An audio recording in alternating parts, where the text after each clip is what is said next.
Ladies and gentlemen, welcome back to the channel. A very happy Valentine's Day to you and all your loved ones. Today I want to talk about a champion who is an absolute monster. This champion has one of the highest raw damage outputs in the entire game.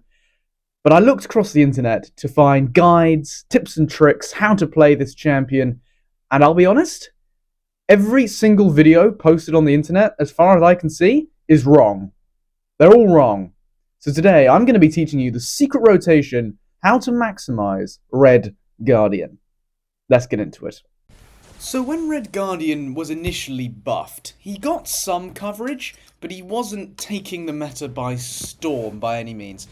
Eventually, some content creators came back around, posted a few videos on how insane this guy is in Battlegrounds, and with that, I was convinced. I took this guy up to rank 5, I took him up to rank 5 Ascended even when I didn't really need him for the current Battlegrounds meta, and I was having an absolute blast. This man's raw damage output is unlike basically any other champion in this game. Maybe one or two champions, certainly less than I can count on my hand, can match this guy in raw damage. You see that SP2? Captain Marvel is down to 20% in like 5 seconds. That was like 160k just out of nowhere, just on the L2, with enormous crit rating with the Awakened ability, and she's gone. And that is how you've been taught to play Red Guardian. You get to your L2, and with max durability on your ablative shield, you just throw it off and then win the game, if it crits. Right, that's how you've been taught.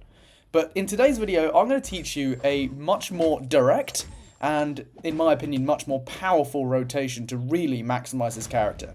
So this Juggernaut fight is actually going to give us a chance to showcase some great utility of his. He has a slow, very long slow on his SP1. Obviously that shuts down Unstoppable and Evade. It can also be refreshed in the same way that he can refresh his traumas. But it also, very neatly for Red Guardian, gives him increased combat power rate. So what this means is, when you're on your way to your L2, Kabam recognizes that you're going to need to throw the L1 for utility.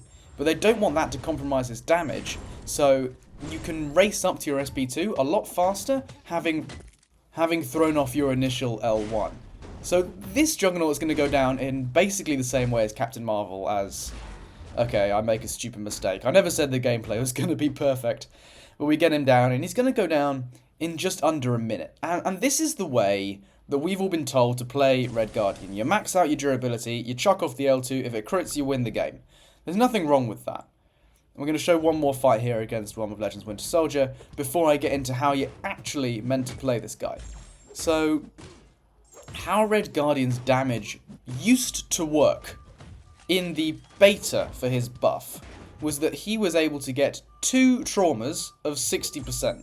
But when his buff eventually went live, it was changed, so you could only get 1 trauma of 100%. So when he applies his trauma, he now doubles his damage output, essentially. And it may be difficult to understand exactly why Kabam went in this direction, why he was changed, because it doesn't seem like a big change.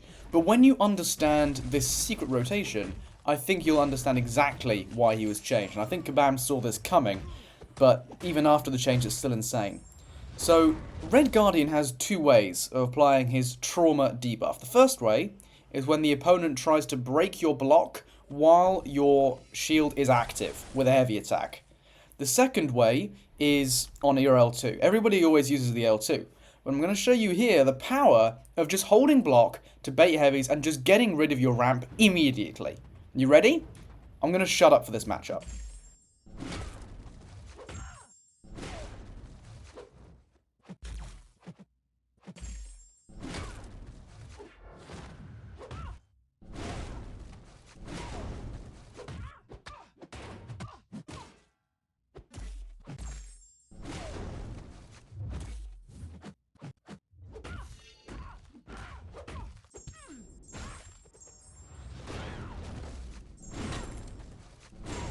How fast was that?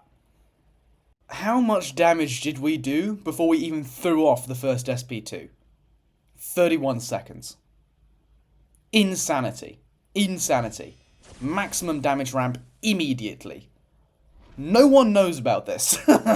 No one knows about this. Certainly not your opponents in Battlegrounds, but we'll get onto some Battlegrounds fights later. For now, I'm going to take him for a bit of a spin in Act 9, just to try and debunk the myth that this guy is only good for Battlegrounds and short-form content, because with this new rotation, where you just get instant ramp, he is actually pretty viable if you just hit your damage ceiling immediately against these health pools of like up to 1,000,000 health now in Act content. So here, we're going to use Red Guardian's very simple utility, just with the slow, to deal with this Captain America on a certain Scourge path in Act 9.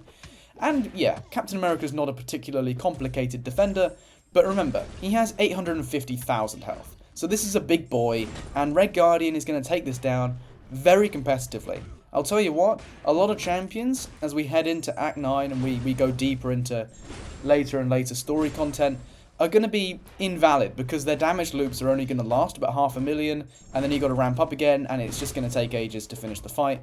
But Red Guardian, with his instant damage ceiling, is actually going to be pretty viable. So here I'm going to throw off the Relic, I'm going to punch him a couple times, I'm just going to throw off an enormous L2. I don't even care about the durability of my shield, because actually, Red Guardian's main damage ramp is what happens in between his SP2s.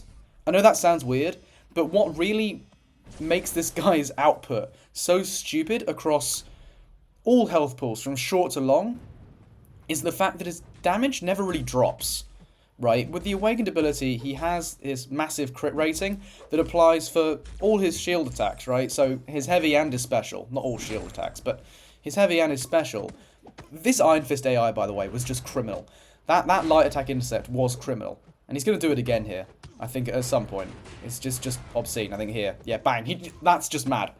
But anyway, what was I talking about? Yeah, Red Guardian. Red Guardian. But yeah, what makes this guy so good for just all health pools across the game is that his damage remains really, really consistent. It never actually drops off. And like, yeah, you may get a small spike if your final hit on the L2 crits, but fundamentally, those heavy crits, that's 50k. And there's no, like, window for me to do that. I can do that all the time, forever. 50k heavies, and yeah, I'm just throwing off my SP2 with, like, 7 charges, and that did 140k. Right, I know that was class advantage. That was 750,000 health in less than a minute. Instant damage ramp. I think we're going to showcase a few more fights in Act 9 before heading over to some Battlegrounds content. So up first here, I believe we go left, yes, is a Gambit. So this node, every 10 hits, you get a falter. Alright, very cool. No biggie for Red Guardian, however. And yeah, I'm just really confused that either A, nobody noticed this, or B, nobody was willing to tell the community, because I see Red Guardian out and about quite a lot in Battlegrounds, in varying frequencies depending on the meta at the time, or the general sentiment towards him, and the science class at the time, but yeah, I mean, he's been around. I've seen my opponents have him and draft him and use him, but none of them are able to get the same scores as me if I'm using this block break rotation. He really unlocks just another planet of damage when you just instantly hit your damage ceiling, and you recognize that actually the main source of damage on this guy is what happens in between the SP2s. As you can see, that SP2 whiffed because I'm an idiot, and now I'm getting smacked around because I'm an idiot. But look, the final hit of the SP2 didn't even land, and it's not going to impact the rhythm of the fight, the tempo of the fight at all. He's still going to plow through this Gambit like nothing happened, going to get faltered again, but what's really important is just recognizing that actually, you don't need the L2 to crit. Obviously, I wouldn't really rank this guy unless he was high sig. He does need to crit in general, but if you don't land the L2 crit, no big deal, it's fine.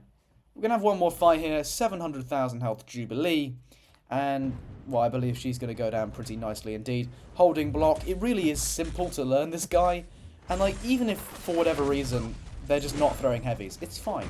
You have enormous block proficiency, and even if they don't throw a heavy and they just break your shield, it's the same result. Once those charges go to 0, the opponent's going to get stunned and they're going to get the trauma placed on them either way. It really doesn't matter, and you're going to be at max ramp. So yeah, then you can just continue pounding in with these enormous heavy attacks until eventually you want to cash in that shield when it comes in for an SP2. And I think if you reach your SP2 too quickly, or if for whatever reason your shield isn't ready yet, then you can use your SP1. I think that people also underestimate. The entire of this guy's kit is just underestimated. It all flows together beautifully, and people just haven't recognised this at all. But you can just use your SP1. You gain the increased crit on your SP1 as well. And with the increased combat power rate, that's a really nice filler in the time between you throwing off your first L2 and your second L2, or just in the time before the shield recharges. And now we're going to have a look at some Battlegrounds gameplay. This is from, I believe, this off-season, so this is current. So this is the victory track meta with Limber and, what is it? It's not, is it? Fight or Flight, yes, with the Unstoppable. And of course we're going to get around that with his slow, and then using the combat power rate to race back up to the L2. This is a 7-star rank 3 version of Onslaught. Just saying, this is Onslaught, and we're punching up. Alright? This is about as bad as it gets.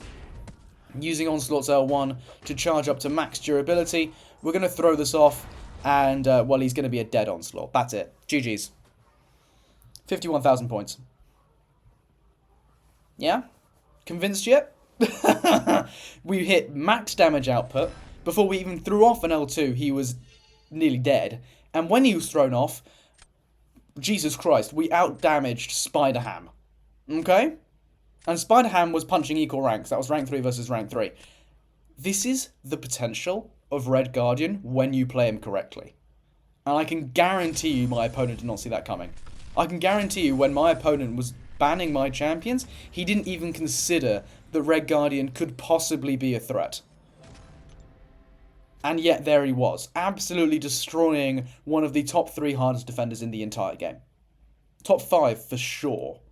And here I just have another match. This was from an older Battlegrounds meta. I'm going to be overlaying some music as well because this has no game volume. Unfortunately, this was recorded long before I even thought about becoming a content creator. But it's going to be against Jessica Jones. And I'm showing off this rotation because I believe that Red Guardian is like one of the top 2, maybe even the best Jessica Jones counter in the entire game. I believe he goes even faster than Valkyrie. I know that's quite the claim, but I haven't even, like, I've just thrown off an L1 and she's over half dead. Am I even going to need the SP2 in this fight, or are we just going to kill her? Bang, full 5-hit combo, into the Relic, into a heavy. Doesn't crit. No, we aren't going to use the L2. But with some better crit RNG, I'll tell you what. Yeah, she's going to go down here, and that's GG's. So the same thing for a 7-star rank 3 Jessica Jones, 51,000 points. Nothing beats this man. This man is an absolute truck, and you've just been lied to about how to play him. I don't know what to say. I discovered this rotation very early on after his buff when I took him up, and yet I just looked across the internet and it just wasn't there. I hadn't had the means to tell people at the time, but now I do, and be sure as hell to check this out because he will serve you well. Even as a 6-star, I believe he is still worth ranking. But anyway, that is just about all I have for you today. If you have made it this far, then thank you very much for watching, and bye-bye.